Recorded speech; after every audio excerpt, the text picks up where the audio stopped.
That is just for UK. Good morning and welcome to the latest edition of now morning learnings, mixed in with lunchtime learnings and evening learnings.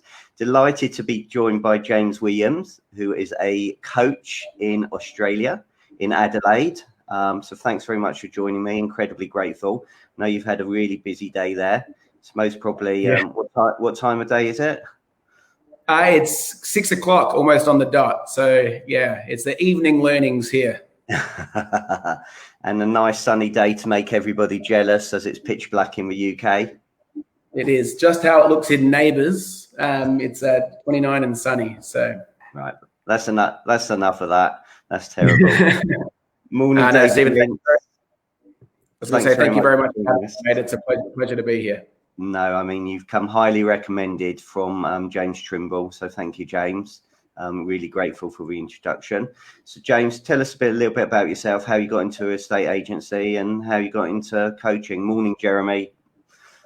Yeah, of course. I mean, just firstly, obviously came recommended from James. James does amazing work here in Australia with Rain and Horn. And any friend of his is certainly a friend of mine. So it's a pleasure to help out. Thank you. So the question was, how did I get into real estate and coaching? Was it? Sorry, Stephen? Yes, please.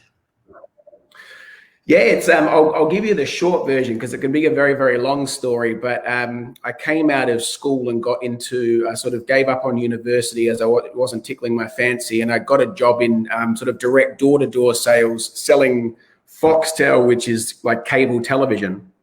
This is before the Netflix days, you know, when cable television was big. And I got pretty good at that, and I got pretty good at sales. And I remember thinking to myself, well, eventually everybody's going to have Foxtel. What's something that people are always going to need, and what's the best thing you can sell? Which is, of course, the answer was houses. So I pulled some strings and I tried to get a job. I had friends at a very big company back here in South Australia. It was very big, especially back in the sort of early 2000s when I got into real estate.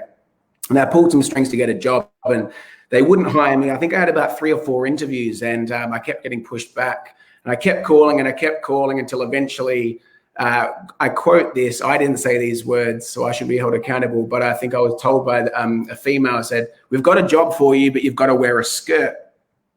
And she said, "We've got a job on reception for you." So I said, "I'll take it. I'll mop floors at the place if I have to." And got my first job in real estate on reception. Then worked in various different roles over the next few years. And then lucky enough, I met a man named Phil Harris, who is an incredibly, my mentor and a very good friend, and incredibly good real estate agent, runs Harris Real Estate here, one of the biggest companies in Australia. Anyway, Phil was stupid enough to hire me as his buyer specialist. And we had a great run together, and we sold for about 5 or 6 years as sort of best mates and very, very good salespeople working together. And then I was lucky enough to be invited to be a partner in the opening of Harris Real Estate.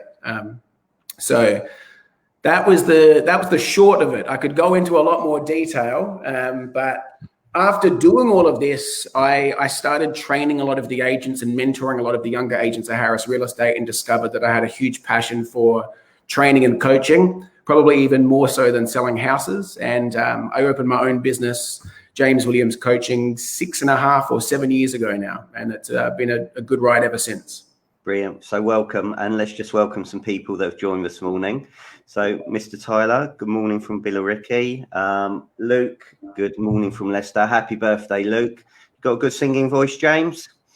Happy birthday, Luke. That's as much as he's going to get, but he can imagine the song. Kimberly, thanks very much for joining. Richard, thanks very much for joining. Very grateful. I know it's very early this morning, so thank you. So please give James some loving, some likes. Let's share it. Let's get the message out there. That'd be fantastic. So can I just come back on one thing you said? Door knocking. Yes. That must have been fun. So what lessons did you learn from knocking on people's doors, and what would you say now about, morning Amy, what would you say now about door knocking? It's very interesting. I've had 4 conversations in the last week about door knocking. So I've had a gentleman from Canada, a guest from Canada, we were talking about it. Hine on Friday, we were talking about it. And I was out yesterday walking with Luke, socially distanced they had. And again, we were talking about door knocking. So just interested in your views. Yeah, well, at first it was horrific. We were driven out in a van to sort of the outer suburbs of the city where I'm from. And the spot where I was first door knocking, the local prison was within an eyesight of where we were door knocking, if that gives you any idea. And I remember being chased to the door a couple of times, and it wasn't a nice place to be cutting your teeth.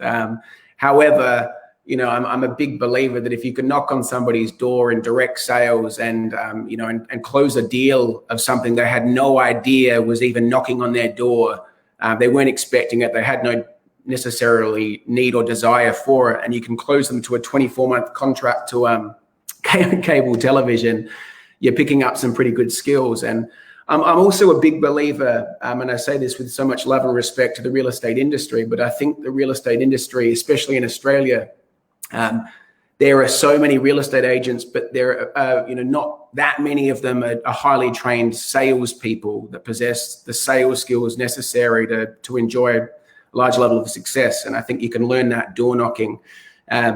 Usually, if I'm involved in the hiring process of any new agent, if they've had success in direct sales, either door-to-door or cold calling, that's a very, very good step in the right direction of telling me that they have what it takes to make it in real estate.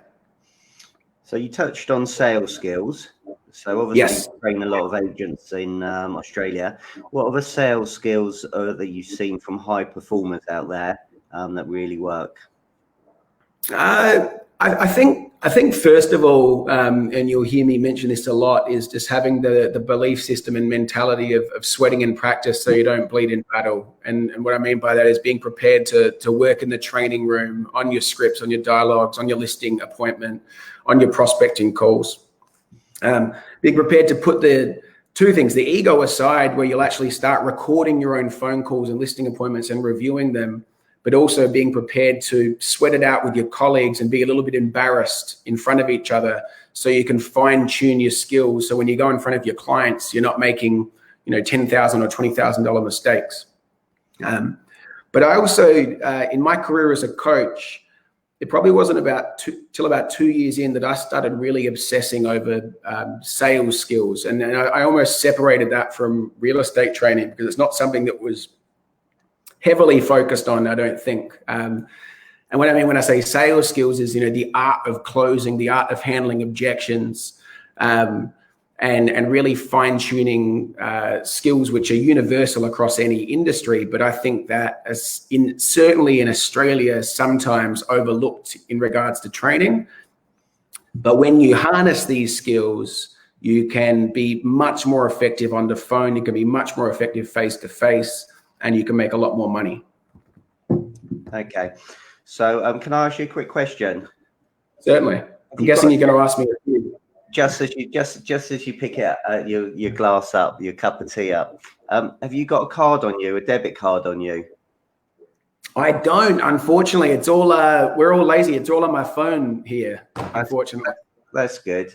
So again, one of the things that I find working when I've been doing training is just to ask people, have you got a debit card? So they all get their debit cards out, and you can tap here 5 times.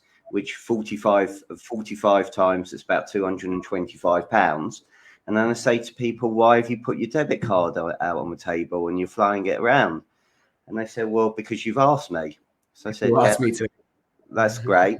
So I said, well, why did you do that? Well, we trust you. Well, so I've only been training you for 5 minutes. But yeah, wow. The point is, they like trust and know you. If you don't ask, you don't going to get.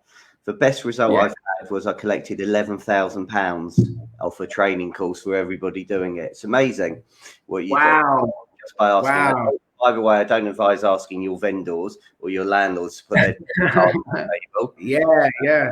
I do. Well, so I was just going to say, Stephen, two things that you just said there are huge for me, and that one of the most important parts of the sales process is trust and rapport. And when you have that with a client, you're much more likely to have influence and get the deal done. And I think building rapport, I speak from the Australian marketplace. So not being sure of how things are going over there. But, building rapport is almost becoming a little bit of a forgotten art on the telephone these days.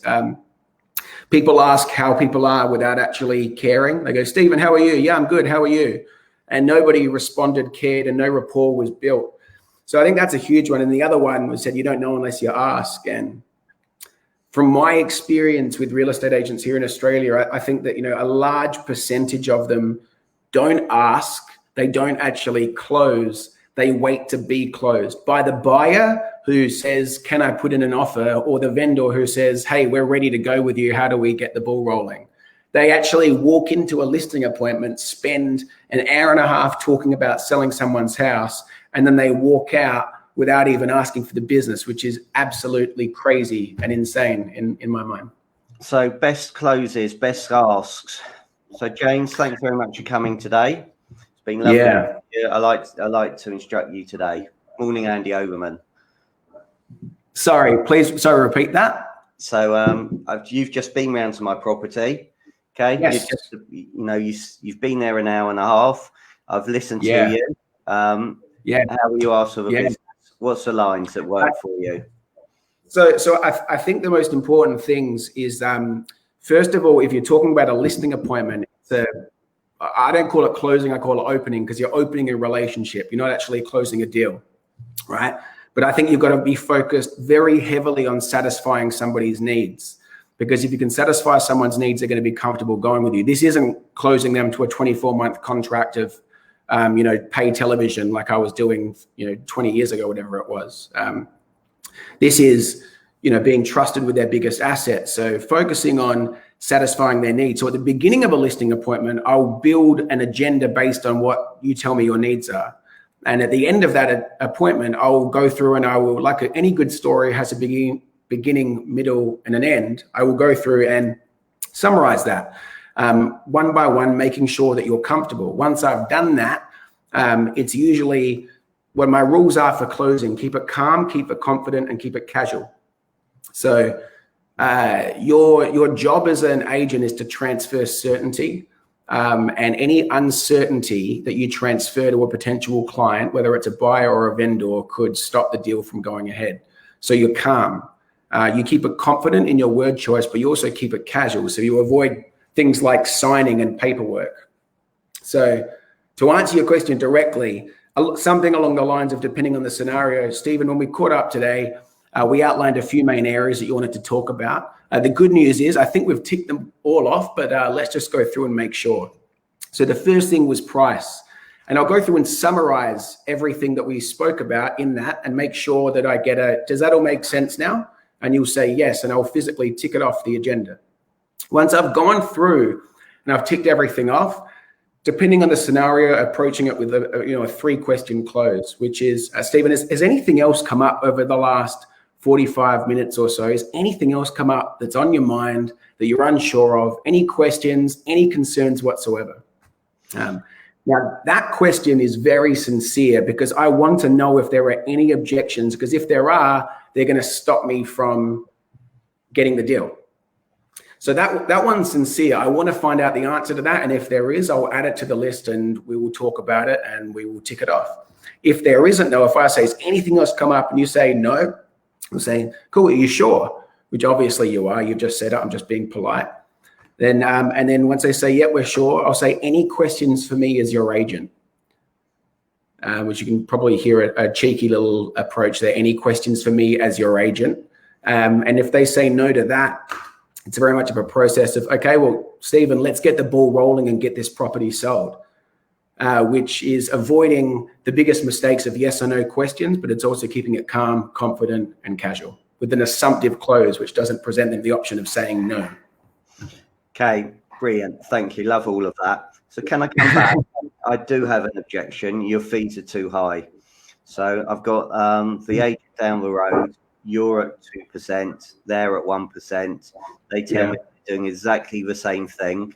Obviously, you've mentioned that this is my biggest tax-free asset. I want to make sure I'm maximizing it. Of course. That percent, can make a big difference. Yeah, completely understandable. I mean, that that percent, I'm not sure what the difference in the agents that we're talking about here, but I'm sure it's no small amount of money. And first of all, Stephen, I want to thank you for bringing it up. It's something I talk about a couple of times every day. And if I was in your position, I'd certainly be asking the exact same thing. Do you mind me asking, I don't need to know who the other agents are. That's not important to me. But do you mind me asking what the difference in that fee is? It's about $8,000. That's okay. First of all, in Australia, that would be an insane difference in fees. However, let's work with it. So, Stephen, do you mind me asking as well, did the agent start at that lower fee or did they drop their fee to that point? No, that's what they started at. They started at. Okay, cool. So I can completely understand that because you want to leave here with... By the end of it, they come down even more. Sorry, mate? Hopefully by the end of it, they'll discount it even more for me. So in this scenario, you've got what I've done so far, and what's the most important thing when handling any fee objection or any objection whatsoever, is that you slow down and you welcome the objection on board. So somebody says to me, is my fee negotiable? The worst thing I can do is start knocking or butting heads with you, right? So the first thing I'll do is, hey, Steve, that's a great question. That's something I get asked a couple of times every day. And if I was in your position, I would ask the exact same thing, which makes them feel comfortable, relaxed, and lowers their defenses. I now want to ask a question to better understand the objection. So you say that the agent has either lowered their fee or they've started at that point. If they've lowered their fee, it's a very easy one to approach with numerous different dialogues. You can approach it with in essence, what's happened here is I feel you've just out-negotiated the negotiator. If they do that with their money, what are they going to do with yours? And that's a really easy one to squash with the right winning words. If they've started at that fee, usually what I find the best approach is to figure out what it is, an actual dollar amount rather than a percent. In Australia, depending on the price of the property, the difference in the fee would usually be closer to $1,000 or $2,000 usually, which sounds a lot better than 0.5 or a full percent, whatever it is. So once we've got there and I've understood that they've started that point, there are different ways to approach this, but I'll usually say something along the lines of, Stephen, it's like any service or product. If somebody can't match the level of service and generate the same results, usually their only option is to lower the price point to attract the consumer, which can quite often tempt people to go with the cheaper service. The only problem is 99% of the time, the cheaper service ends up being the most expensive. So let's look at a scenario here. Have you ever driven down one of the main roads where you're from and seen a sign to get your car serviced for $79 or whatever the dollar is there, a much cheaper amount than where you currently pay to get your car serviced? Yes. Yep. See it all the time. And for a second, I don't know about you, but I think to myself, hey, that's about $400 cheaper than what I'm currently paying. And for a split second, I think about potentially taking my car in there before very quickly realizing that might be a bad idea. What happens when you see that sign? Well, you pay for what you get, don't you? So, I've tried that one before and I didn't have a great experience. So do you don't take your car in there, right? No, drive to the next one. Because what we're worried about is that although it looks like it could be saving us $300, with the eventual result, whether it's straight away or over the next 12 months, it ends up costing us a lot more than if we actually invested in the better service. It's exactly the same, but only magnified when looking at choosing a real estate agent, because the difference between an average agent and a world-class agent in regards to negotiation could be upwards of $40,000. So although it looks like it's saving you $8,000, it could end up costing you $32,000. Stephen, I wouldn't be worried about the difference in our fee because you won't be paying it. The buyer will out of the result that I get you. There's different approaches there that we can be going through. Okay. So again, coming back to sweat it out in practice so you don't need to bleed in battle. Yes. So this is a conversation that's going to happen day in, day out. Yeah. Okay? And I'm sure you find that the people you coach, obviously they're having these conversations, but for agents that aren't, how do they get into the discipline and habit of practicing these objection handlings that they get? Yeah, sure. So first of all, they've got to either come up with the winning words or get access to the winning words. And you just hit the nail on the head when you said that they're going to get asked these questions time and time again. Real estate is completely predictable. Agents will be hearing the same, very similar things in the lounge room over in the UK than they're hearing here. They'll be hearing the same thing 10 years ago, and they'll be hearing the same thing in 10 years' time. The other agent will drop their fee. The other agent will have cheaper marketing. We don't want a signboard, et cetera, et cetera. They said the same things when I was selling. They'll be saying the same things in 20 years' time. However, agents are still surprised sitting there at the lounge room table when the vendor says, can you negotiate on your fee? And you ask an agent, you say, if you went into 10 competitive listing appointments this week, how many of them will ask you to drop your fee? Probably 9 or 10 of them. So first of all, it's the realization that it is predictable and that you can prepare yourself for this scenario. But to answer your question more directly, how do they get themselves into a position where they can? Well, they either need to A, come up with the winning words themselves, or B, reach out to a colleague or a coach like yourself or me, access the winning words and the scripts. And that's the best thing about real estate, is that it's a profession where there are industry leaders who will literally sell you exactly what to say, which has been proven to work in the lounge room. So access the winning words, and then realize that if it's not scheduled, it doesn't exist. Schedule in time at least 2 or 3 times a week where you're prepared to role play this with a colleague, realizing that practice makes perfect, realize that you will sweat it out, realize that you will feel embarrassed, but I'd prefer to feel that feeling than to lose the listing in the lounge room. Brilliant. So coming back right to the start, okay? So yes. Before you've even gone to the listing, what stuff are you doing to educate that vendor that they should use you? Because I'm sure they choose the agent 6 months, 8 months before they even know they're looking for that agent, one. And then second, what stuff are you sending to that vendor before you turn up? Really, really good questions. And a lot of different answers for that. I think first of all, to realize that the listing isn't just one in the lounge room. So having a world-class listing process, and I'm talking about, I'm not talking about in the 6 months in the lead up here. I'm talking about when the appointment's booked. So let's say they call you and they say, we want you to come out and appraise our property.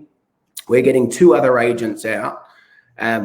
Now the process begins, and whatever your listing process looks like in comparison to the other agents, you may have won or lost the listing by the time you rock up to the door. So having the right questions to ask in that initial conversation, what sort of follow-up you've got in between that and the appointment. Do you have what we'd call in Australia a world-class pre-listing kit, which is information that you send out to them before that appointment? Are you providing video testimonials of previous clients who have had excellent experiences with you? What's your confirmation like on the day? And all of this is important because the listing isn't just one in the lounge room. So what's the best pre-listing kit that you've seen out there? I think to be honest, the best pre-listing kit is to be malleable with it and actually spend the time. Actually, if the listing's big enough and it's a worthwhile investment, to spend some time individualizing the listing kit for the actual vendors and the property that you're visiting, so it doesn't just look like you've printed off something and dropped it on their doorstep or sent it out to them. Knowing whether or not that vendor needs something digital or in their hand is important, depending on the vendor, depending on the age, depending on the demographic. And I think something that, I don't know about in the UK, Stephen, but something that isn't used nearly enough here is video testimonials. People still rely heavily on written testimonials, and I think people believe what they see a lot more than what they read. So creating a video which has, a minute-long video which has 10 of your past clients saying why they chose you, what the process was like, how happy they were with the result, or would they recommend you to family and friends, could be the thing that gets you across the line from your competitor. Brilliant. Thank you. That's all right. So again, just coming back, questions to ask. So again, a lot of the right questions you should be asking before you go in, so you're fully prepared. In that initial phone call. Yeah. Yeah, so I'm a big one, first of all, on making sure that both decision makers are going to be there, if there are two decision makers, so you're not wasting your time. But making sure you ask that question in a way which isn't going to insult somebody. So will you be the only person involved in making the decision, or is there anybody else involved in making the decision, rather than, is it just you, or is your wife going to be there? And then the guy goes, oh, I've just been divorced, and now you've brought up something negative, which isn't going to be good, right? So confirming that both parties are going to be there, or both decision makers are going to be there if there are two, is really important. I think getting an idea on price range is important as well, of their expectations. And that can be done by saying something along the lines of, Stephen, at some stage it may be useful to have a look at comparable sales. So just so I can order the relevant searches, what price range do you think your home's in? Emphasizing the word range will get a better response. If you don't emphasize the word range, they'll usually say, that's your job, buddy. That's why I've got you coming out. That was my next question to you. Yeah. So if you do, I'm a huge believer in mastering the art of communication and having a huge importance on tonality and physiology. So I apologize now. I've come out of about 6 hours of coaching, so my voice is a bit hoarse. But if I'm on the phone and I'm coaching, or if I'm working with a client, or if I'm selling, there's a huge emphasis on the right words at the right time, and the right physiology and tonality can make the world of difference. And that's a great example. If I say, so what price range do you think your home's in? Well, you go, well, your defenses might go up and say, that's why I've got you coming out. But just by saying, hey, so I can order the relevant searches, what price range do you think your home's in? Now it opens it up a little bit. The defenses go down, and you'll find they'll be more open to telling you the answer. So they're two really important questions to be asking. Obviously, get a description of the property, find out if they've made any significant improvements on the home. That's really important. And try to build some rapport in that initial conversation, so when you arrive, you're a few steps ahead of your competitor. Brilliant. Thank you. Morning, Paul. Morning, Pete. Thanks very much for joining us. Really great. Good morning. So please like it, share it, get the message out there. So let's talk about my favorite subject, prospecting. Yes. So in the UK, 95% of agents have no prospecting or stay in touch policy whatsoever, especially to people that bought it a year ago or 2 years ago. And in fact, I was doing a training course last week, and somebody had bought a property in February, and they already want to move because they've realized in lockdown it's too small, and they're taking over their spare bedroom. So stay in touch policies, what do you recommend? Well, first of all, I'm glad to hear that, because I thought it was just Australia that the 90% of agents didn't do it. Yeah, look, I'm a huge believer that the biggest or the most consistent thing in real estate is inconsistency. It's an inconsistency in income directly from an inconsistency in outbound activity. And agents don't prioritize prospecting when it's actually the most important activity. So to block out time every day to execute at least a 2 or 3 point prospecting plan, in my opinion. In other words, having more than one iron in the fire. So if I'm an agent, I want to know where my listings are coming from. Okay, well, I'm going to work past clients and referrers. I'm going to work my open for inspections and convert buyers into sellers. And I'm also going to work, for example, my farming area, or BDA, which is like your local suburb that you're desiring to take over. So I want to be aware of what my 3 different areas, at least 3, are. And then I want to know what the systems that are in place are, use my CRM properly, my database properly, so it's all automated. And that's a big one, Stephen, for me. Like, that's a huge one. Getting your CRM to work for you, and and executing that prospecting on a daily basis. Okay, well, for me, it's what gets scheduled gets done, and you've mentioned it plenty of times this morning. It is scheduling it in your diary. It is making it part of a process. I mean, when there's a few of us, Luke, who's on this morning, when we came over to Australia, we were very fortunate, and we went into some of the top agents' offices in Sydney and on the Gold Coast as well, and we saw their prospecting and listening to them at 7:30 in the morning. They've spoken to all their vendors. They've had the conversations, and it's very different here. When I tell that to people on the training courses, what do you mean they've done all their prospecting calls before 7:30 or they're 10, whatever it is.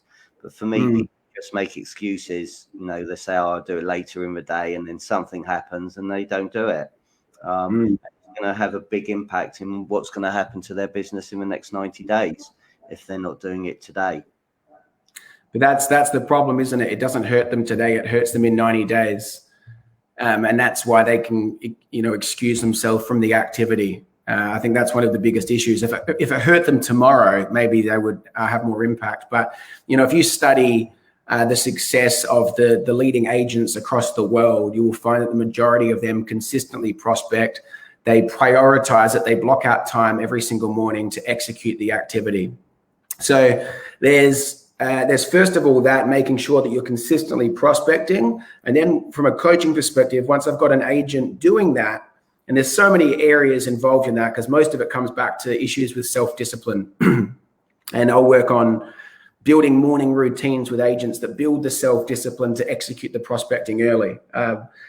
But then once we've got them prospecting, now it's about diving into that. And this is what I was saying before when I got passionate about the sales skills is, actually, let's have a look at the quality of these phone calls. What's being said in these phone calls? Because I could put an agent that doesn't have the right scripts on the phone to someone who does and knows them unconsciously, they're unconsciously competent with it. And they're going to book 7 appointments out of 10 calls, and this person's going to book none. So there's both aspects are incredibly important. Okay, so what should I be saying when I'm making those calls? I appreciate there'd be different conversations you're having. Yeah. From you, what do you, from a person who's booking 7 or 8 or 9 out of 10 compared to the 0, what are they saying, please? I think there's a formula, and this sounds a bit silly because there are so many different phone calls, but I've tried to work on building a formula for the perfect phone call, as crazy as that sounds, right? I believe the first thing that needs to happen is preparation. So preparing for the call. And that's going into the phone call with a purpose and doing some research. So you're going in there with some market knowledge that you can tell them, or you've read the notes in the CRM, so you know where the relationship's at. Anyway, preparation is the first thing. Then to consciously think, what's the purpose and the outcome of this call? So why am I going into the call? And what do I want to get out of the call? I mean, approaching any situation in life, asking those 2 questions, you'll be more efficient. Then it's having a look at the belief structure, because most agents will sell themselves out of something before they go into it. And their self-talk talks them out of making the call. Anyway, let's answer the question for you, or I'll ramble on. I believe the loose formula for the ideal phone call goes rapport, market knowledge or reason for the call, and then personal value. So calling, for example, a past client to call and say, Stephen, it's James Williams from JW Real Estate. How are you? And really caring about how you are and spending some time building some rapport, connecting. Hopefully my notes tell me about the soccer team that you support or whatever it is, and we connect and we have a laugh, and now the relationship's up here. Then before it gets awkward, saying, hey, Stephen, the reason for the call is we were just doing a flyover report over whatever your suburb's name is. And I've got some great news. You guys have recorded 3.6% capital growth for the last 6 months. So there's now a reason for the call, rather than, hey, Steve, we just wanted to call to touch base and see if you had any real estate plans, which is a pestering phone call. Brilliant. And actually, you just reminded me of something. So Rightmove, which is the equivalent of yourrealestate.com, put out a publication yesterday that prices are going to rise by 4% overall next year. So again, that's a great reason to have a conversation with people today, to tell them that. And it's a way of staying in contact. Look, I'm very conscious of time, so I've got one final question, which for most probably end up being the final question anyway. So Phil Harris, yes, I've heard loads of amazing things about. Okay? yes, Whether he's been on with Tom Panos, John McGrath, Eric, stuff like that. So one of the best agents that I've heard about, come across in Australia. Yeah. What did you learn from him working with him? You know, what are the qualities that he's got to be an exceptional agent and a great leader? That's an incredibly difficult question to answer, and the reason being is because there are so many. Like, this guy is, I have no affiliation with any agencies. I work with so many different companies, and I mean this on a personal level. That guy is the Michael Jordan of real estate. I've never seen somebody so committed to excellence. Before I was allowed to have a job with him, he sent me across to the Complete Salesperson's course, which is a Lee Woodward program, and made me learn about 10 scripts before my first day. His level of self-discipline and his commitment to, sweating in practice so you don't bleed in battle, and his commitment to being the absolute best he can be, I haven't seen matched by another human being in or outside of real estate.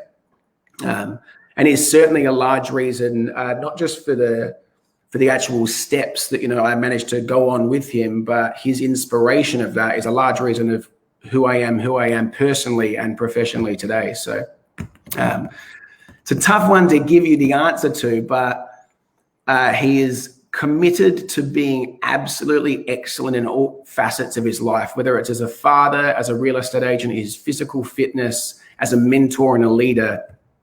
And he's prepared to sacrifice all human personal enjoyment to do so. Not quite, but it seems close to it with him, man. He's not human, I don't think. So how does he do that? What lessons has he got into? So how does he self-develop, improve himself and go from there? Because for me, success leaves clues. Yeah, definitely. Well, the biggest one that ended up changing my life, even though I didn't implement it for a few years afterwards, is that I used to arrive at the office, and this is 15 years ago now, and this guy's energy was up here at 7 o'clock in the morning, and he was way ahead mentally and physically than everybody. And it didn't make sense to me. And then I discovered that he had this morning routine that he was religious about. He'd already run 6 kilometers, listened to a John McGrath tape, read a book, written in his journal before he'd even had his first conversation. And that's something that I think can change anybody's life and is a huge part to success, is building a morning routine that works for you, but primes you and gets you to the best version of yourself. Then for him, as a real estate agent, for any agents that are listening, he was, back then, I don't think anybody was quite onto it as much, not that I know of, but he was obsessed with learning the scripts. He was obsessed with learning the dialogues. He was prepared to, when we were practicing auctions, we'd meet out in the middle of a public oval at 7 o'clock in the morning and scream out bidding for an hour, or we would practice scripts until we had no voice. He was just committed to excellence, I guess. Brilliant. Amazing. Well, look, I'm incredibly grateful for your time. So thank you so much. If people want to connect with you and find you, how do they do that, please? Well, first of all, Stephen, thank you for having me, mate. It's, as I said, on the back end of a large day of coaching. So hopefully the answers made sense and were helpful to everybody. On Instagram, I put out a lot of free content. I'm James Williams Coaching on most platforms. There's a podcast, which is over 70 episodes of, which you can look up, called James Williams Coaching. And I have a complete online training program at jameswilliams.coach, which is my online training system, which agents can work with. So that's where they can find me. But Stephen, it's been an absolute pleasure speaking with you, mate. So I hope you have a great day over there in the UK. Mate, brilliant. So thank you all for watching, whether now or whether you're watching later on replay. Incredibly grateful. Tomorrow night, now, just to throw everybody, because I know it is called Lunchtime Learning, but tomorrow night I'm going to be joined by David Knox, who's an American real estate trainer who has been in the industry for about 40-50 years, who we heard in NAR. It was absolutely fantastic. That's going to be at 7 o'clock in the evening, UK time. So I'm looking forward to that. So please join me. James, thank you so much for being an amazing guest, for your time. Incredibly grateful. And thank you all, and have a great day. My pleasure, Steve.